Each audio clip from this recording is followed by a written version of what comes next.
I'm Phil Bolton with the Global Atlanta News Service. I'm here with U.S. Senator Johnny Isakson and Anthony Smallwood representing the European Union. Mr. Smallwood, would you describe the impact of the U.S. financial crisis on Europe?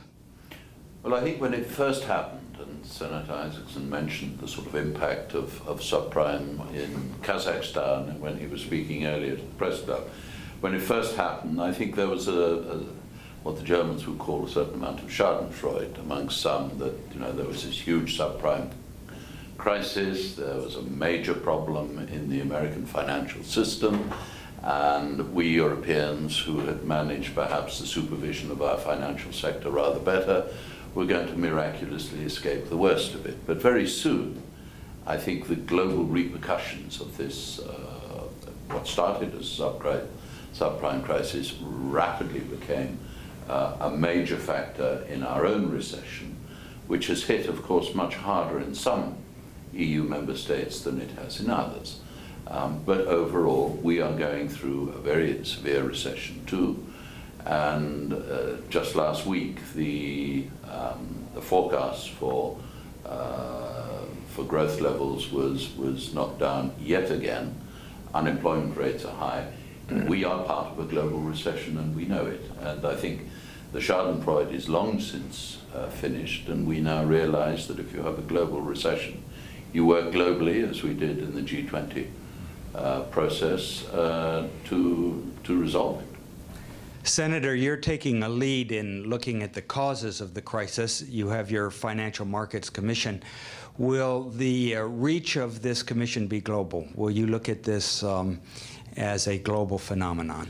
Well, ever since Tom Friedman wrote The World is Flat, talking about how the computer had leveled the playing fields and transcended the oceans, it also made us into an international one world economy. You can't look at the economy, particularly the financial markets in the United States, without looking beyond, because the rest of the world are our customers and we are their customers. But the primary focus is to look on the regulatory agencies, the government itself, and the institutional issues that may have led to or contributed to what was a colossal collapse last fall of the financial markets in the United States. Do you think that the London financial system and New York are more closely tied together than ever in your memory? Probably closer than ever. I think the world is tied closer than ever. When Anthony was referring to in my speech, I talked about the Bank of Kazakhstan. When you realize for a second that their purchase of subprime mortgage-backed securities in the United States ended up collapsing their balance sheet on the asset side and causing them to constrict their lending in Kazakhstan, that's 11.5 time zones away. That gives you a pretty good indication we're kind of all in this together. Absolutely. Or a small town in Denmark that invested much of its pension fund in these incomprehensible instruments and suddenly found itself bankrupt. How does the European perspective on the current U.S. administration's financial policy appear? Is it looked at favorably or with some concern? Oh, I think broadly favorably, but before the G20 summit, I think there was a bit of posturing probably on both sides as we went into the summit. But I think the important thing about the summit itself is I think there was much broader understanding on the American side of why the Europeans are so concerned to ensure that there is better governance of the global financial sector than before. And I think there is also better American understanding of why Europeans didn't want to go into immediately a second round, if you like, of financing growth until we saw how the first investment, if you like, worked out.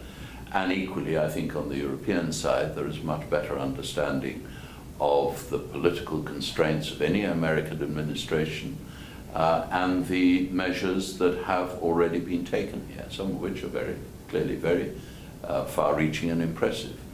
So I think the great outcome of the G20 plus meeting was much better understanding of each other's positions. Don't forget, G20 is a process. We weren't expecting everything to be solved in an afternoon in London. Senator, do you think it's time to bring Glass-Steagall back and make sure that the commercial and investment sides of banking are really separated? Well, I think in our financial system, the lack of transparency in certain areas with hedge funds, the vertical integration that took place under Graham Leach Bliley that allowed the financial institutions to vertically integrate in financial services, and the need for transparency in those transfers as you went up and down that ladder, those would all be important. And I definitely think that we need to revisit Glass-Steagall and we need to revisit Graham Leach Bliley and make sure that we have the proper checks and balances and the proper transparency. You know, sunshine is the greatest antiseptic, but when things are in the dark and there's not transparency, that's when temptation takes over. That's what took place to a certain extent in the markets in the United States, and we've got to make sure that transparency returns. You've given a 5-year outlook, thinking it's going to take that long for us to gain back to the new normal, as you put it. Is that a perspective that's pretty common in Europe as well? It's a perspective I recognize, yes. It may take longer. It won't all happen as one constant stream. We're going to make faster progress in some issues than others. What I do think we need to give perhaps a little more thought about is that when the global economy does rebound back, it's going to be very different than it was when we last left. That's right.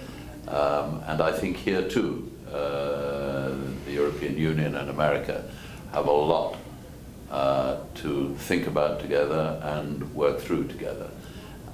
We're very concerned that we don't lose sight of some of the very important issues which have, in a sense, been partly pushed off the front page, most notably climate change. Do you feel, Senator, that it's going to take us 5 years to get back to more normal unemployment numbers? Not necessarily 5 years to get back to more normal unemployment numbers. We're in Georgia right now are at about 9.3%, if I remember correctly. The United States at about 8.9. We had about 100,000 job decline in the number of reported job losses in the last reporting period.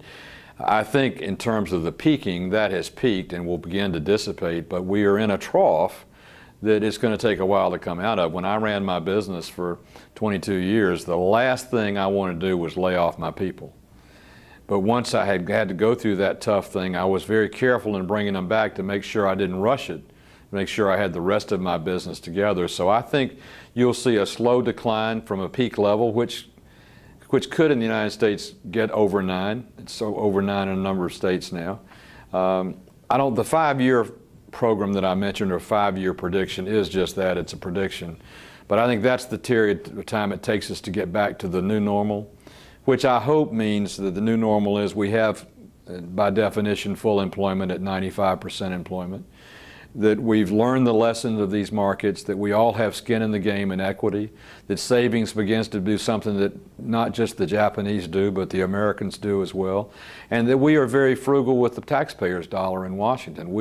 We have gotten ourselves into a rather large deficit situation and debt situation, which we have to pay attention to, because that too can contribute to the biggest boogeyman of all on the other side, and that's inflation. How about from the European perspective?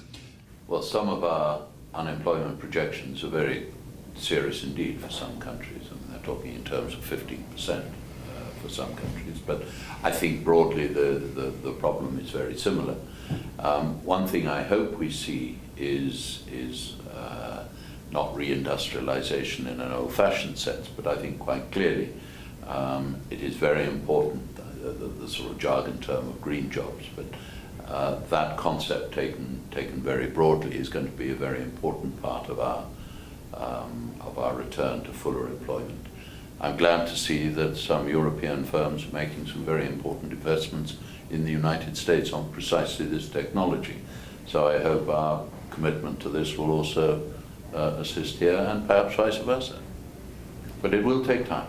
It's a tough time we're going through.